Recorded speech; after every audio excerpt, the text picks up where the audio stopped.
कमजोरी चलाने वाला है। तूफानों से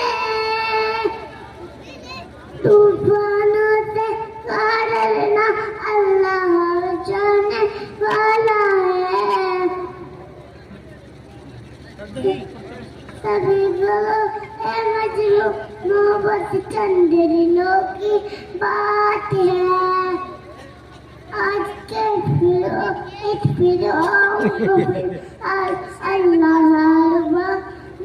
अल्लाह बचाने वाला है।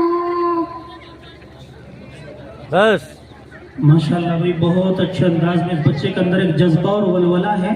ये बच्चा अपनी ऐसी जबान में जो समझने भी नहीं आ रही है, बहुत खूबसूरत अशार है वो। अभी ईशा से पहले भी मैंने उनको पढ़ के आप हजरात को सुनाया था। टूटी फूटी कश्ती है, कमजोर चलाने वाला है। तूफानों से क्या डरना, अल्लाह बचाने वाला है। इतना खूबसूरत अशार ये बच्चा पढ़ रहा था। अल्लाह ताला इस बच्चे की उम्र में बरकत अता फरमाए, पढ़ने लिखने का शौक अता फरमाए।